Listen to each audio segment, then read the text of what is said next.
Hello, this is Dr. Hawkins here, and today I want to talk about transistors.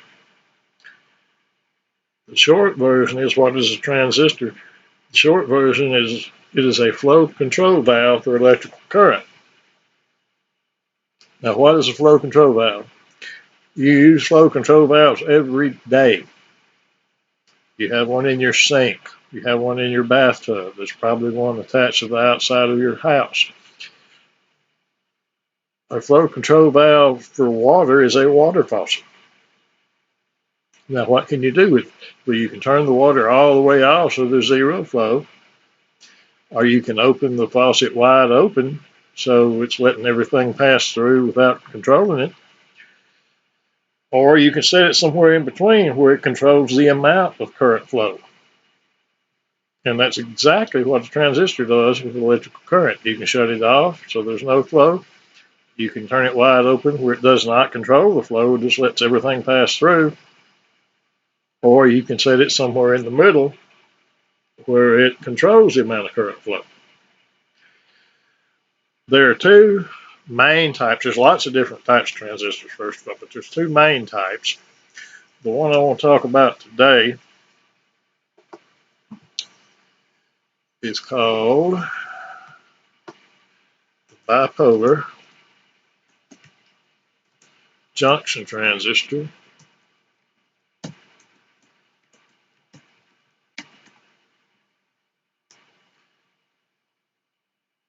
which we generally abbreviate BJT.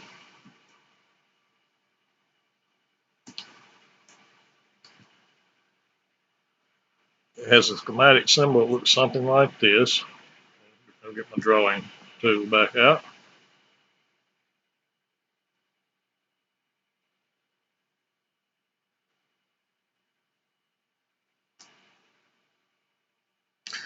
Notice it's a three-terminal device.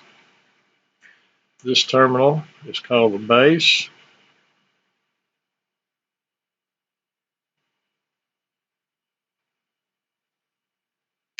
This terminal is called the collector.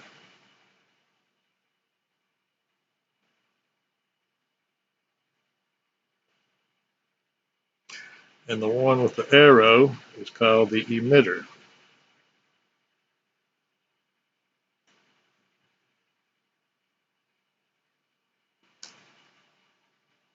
Now, this is what we call an NPN BJT.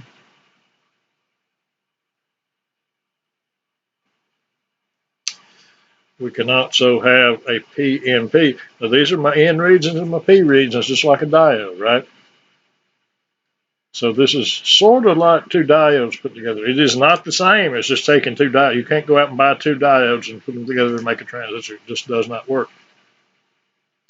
But it operates as two diodes that share the same P region. Or if it's a PNP, it's two diodes that share the same N region in the middle. It's a sandwich. I'll come back and talk a little more about that later.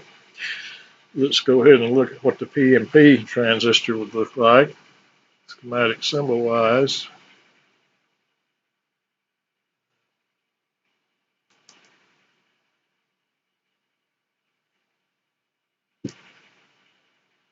Angle there. Looks exactly like the NPN, except the arrow on the emitter points in the opposite direction.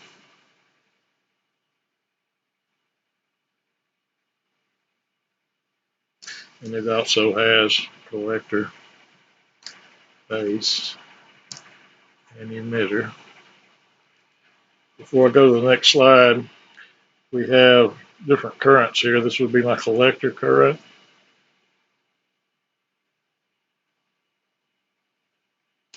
This would be my base current. They're defined as going in. And the emitter current's coming out. That's the combination of the other two. Kirchhoff's current law still works here. Collector current and base current go in. The emitter current comes out if we're talking conventional current flow. The collector current is the water in the water faucet.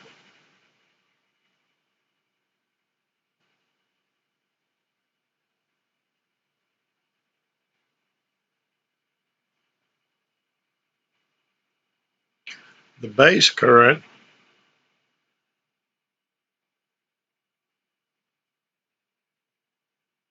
and make a B with this tool is the knob or the handle on the water faucet. In other words, the base current controls the transistor and the transistor controls the collector current.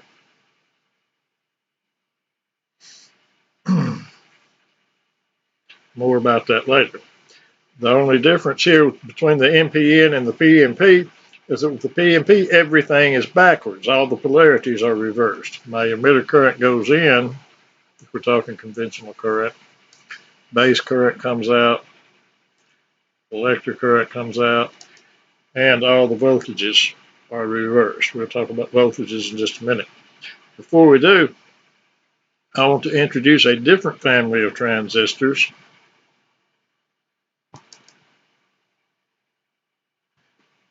I'm not going to go into detail about them today other than to introduce them. We'll talk with them more in a later podcast. These are called field effect transistors.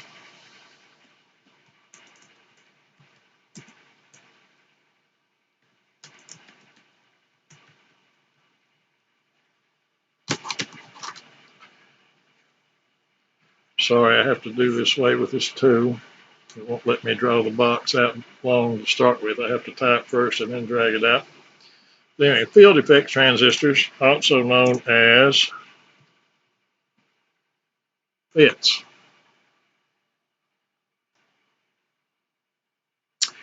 There's different types of FETs, but there's two main branches of the FET family.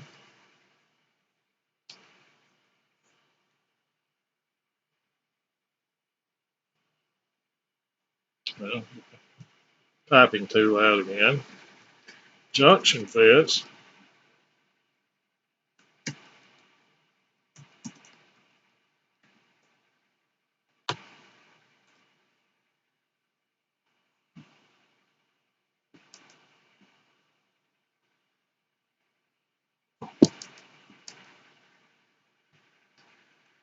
Also known as JFETs.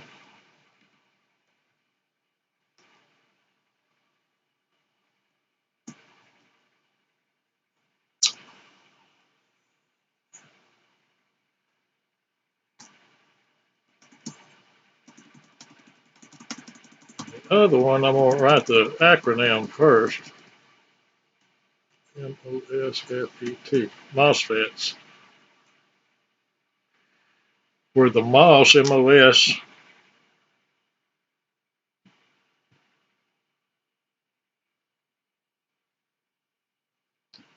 tool don't want to work here.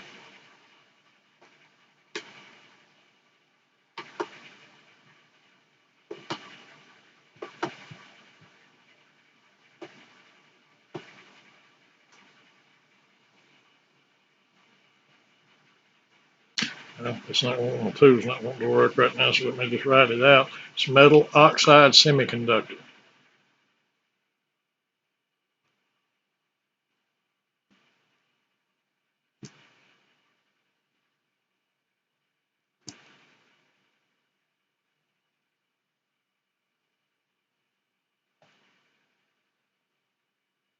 I'll abbreviate it to metal oxide semiconductor.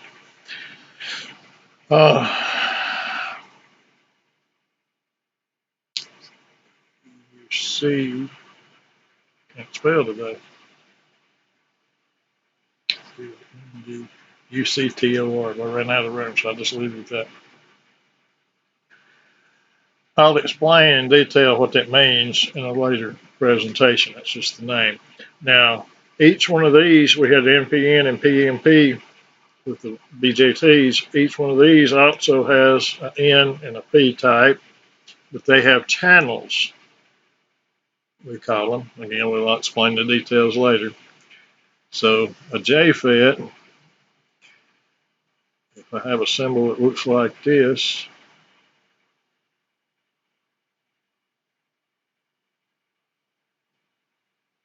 This is the source, drain, and gate. And they correspond directly to the pins on the transistor. The gate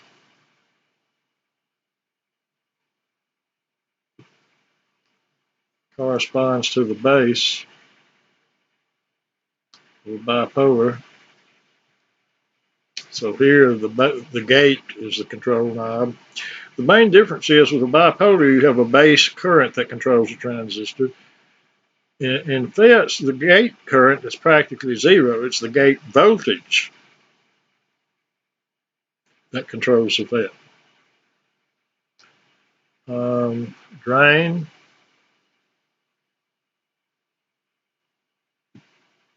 corresponds to collector.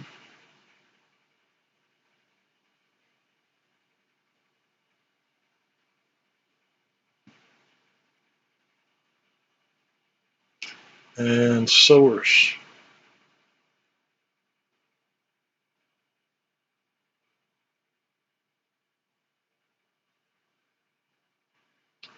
corresponds to the emitter.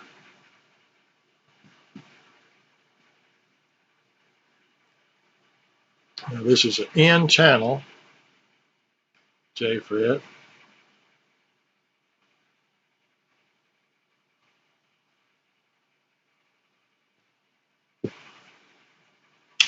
And we can also have a P channel.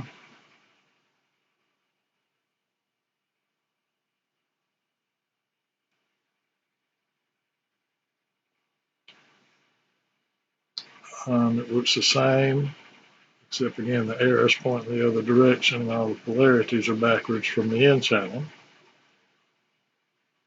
So there's a P channel JFET. And then we have the MOSFET. It's got a little more complicated symbol.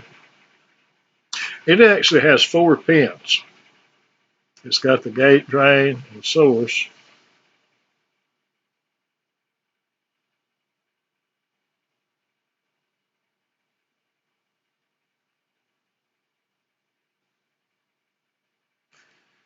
Just like the, I left something out there, let me fix it. The gate don't connect to the main part of the transistor. There we go.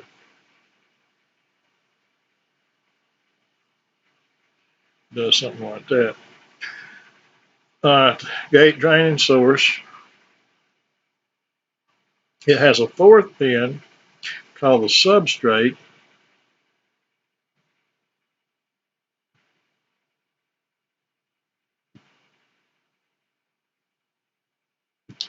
It's all one word. I shouldn't have room for it there. Substrate. And it typically, you can bring it out to the outside world as a 4th pin. But most of the time, internal to the transistor, that substrate is tied to the source. And if I have an N-type, the arrow on the substrate points in, and a P-type,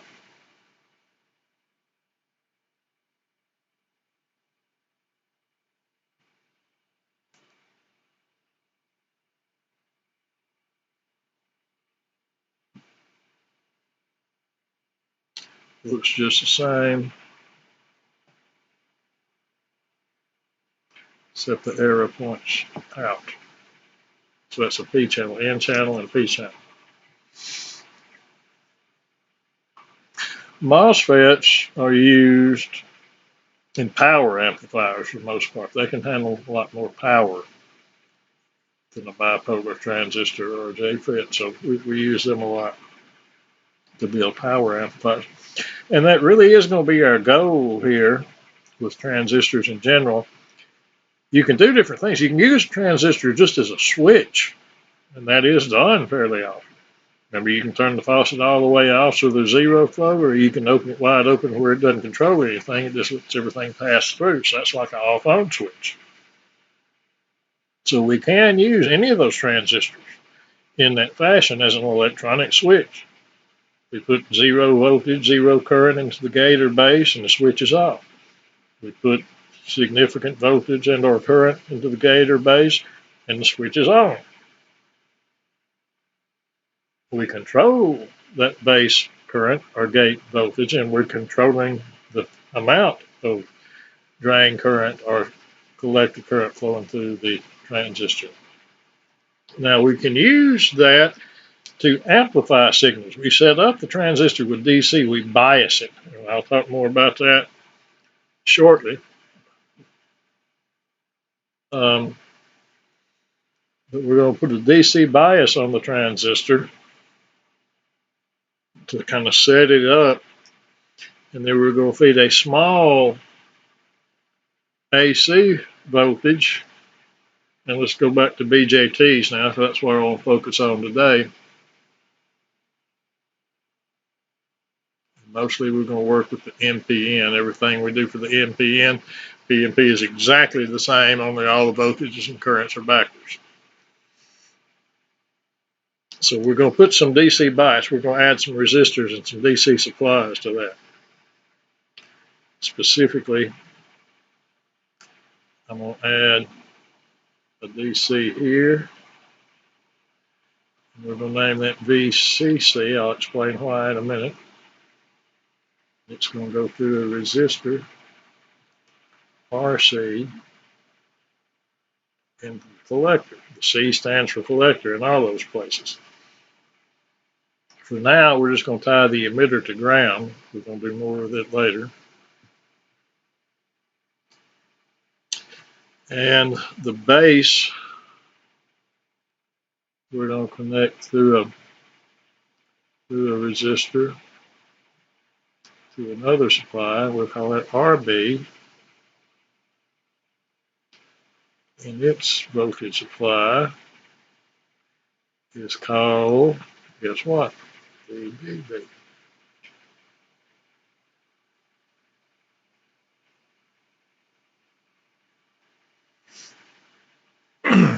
Remember now, my base current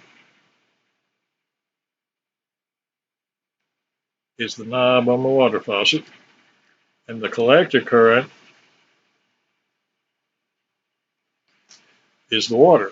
Now, eventually what we want to do is put a small AC voltage into the base, and coming out of the collector, leave room for it here, coming out of the collector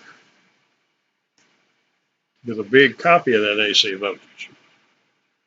That's an amplifier. We've got to add some more things to the transistor to do that, but that's the goal that we're going to be driving toward in this class. And we've got a short time here, so I'm just going to hit the high spots, but you should read the entire chapters. There's one chapter on diodes, there's a chapter on bipolar transistors, there's a chapter on amplifiers, and then there's a chapter on FETs. You should read all of that. You should go on reading. There's some more chapters about like it's SCRs, diacs, and triacs that we're not going to have time to get to this semester. You should read that over the summer maybe. There's a chapter on operational amplifiers.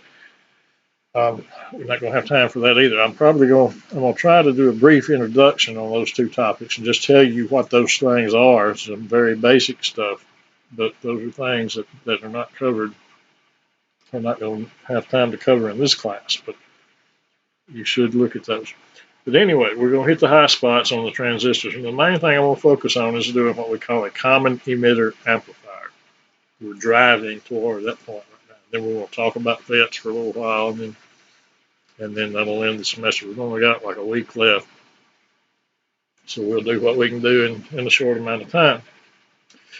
Now there is a convention for naming all these voltages and currents. I've already really defined the currents in and out of a transistor, base current, collector current, and emitter current. So I want to look at the voltages. Let me go to a new page again. Let's draw my transistor up here. Again, we're going to be dealing mainly with the NPN, but everything still applies with the PNP. Just the voltages and currents are backwards.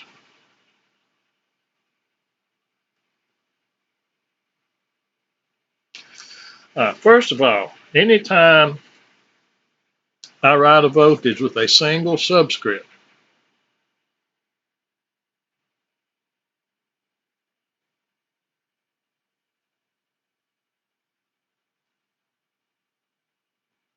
that's describing a voltage measured from that pin to ground, wherever ground is in the circuit. So no matter how many transistors are in the circuit, how many diodes and capacitors and resistors and sources and everything else, if I pick one transistor, if I put my red lead on the emitter and my black lead on ground, that's VE with the multimeter. If I put my red lead on the collector and my black lead on ground, that's VC. And if I put my red lead on the base and my black lead on ground, that is VB. Now we can also have double subscripts. We already seen those a little bit. VCC, VBB we saw on the last slide. And we can also have a VEE. We didn't on that example, but you can. Those are supply voltages.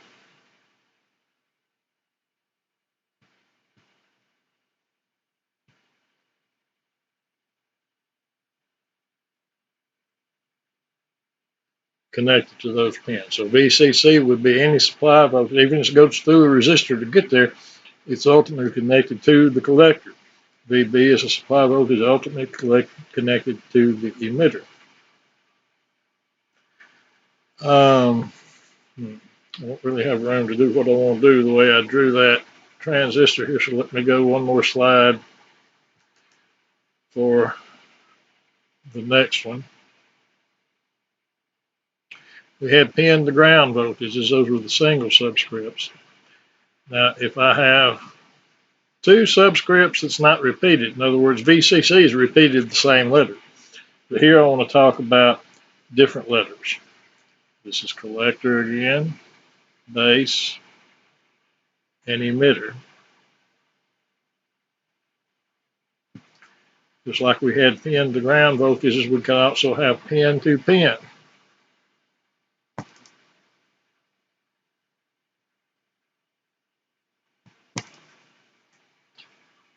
So if I measure from the collector to the emitter, in other words, if I put my red lead on the collector and my black lead on the emitter, I get a voltage we'll call VCE. And necessarily, always,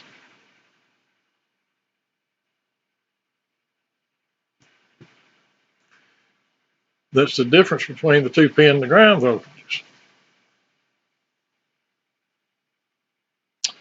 We can also have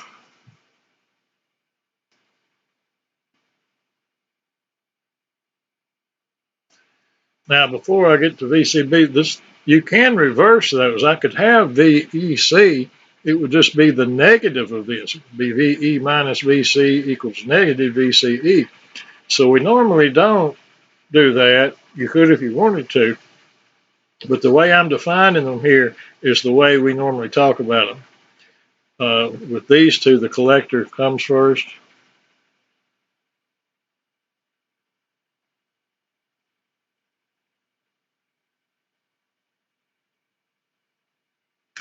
And then we could also have the VE.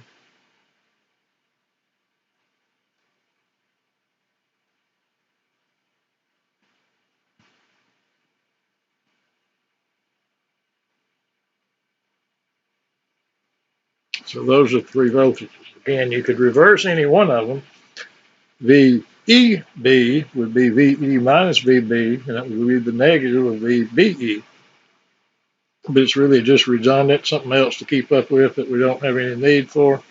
So what we do is just use these three 99% of the time. You may run across something in the textbook somewhere that talks about one of them backwards, but I don't recall ever seeing it. I'm going to cut this video off because it's 25 minutes long so far, and I don't like to make them longer because I'm afraid will take too long to download. So I'm going to continue this topic this afternoon, but this is the end of part one. I'm going to take a short break and come back and record part two.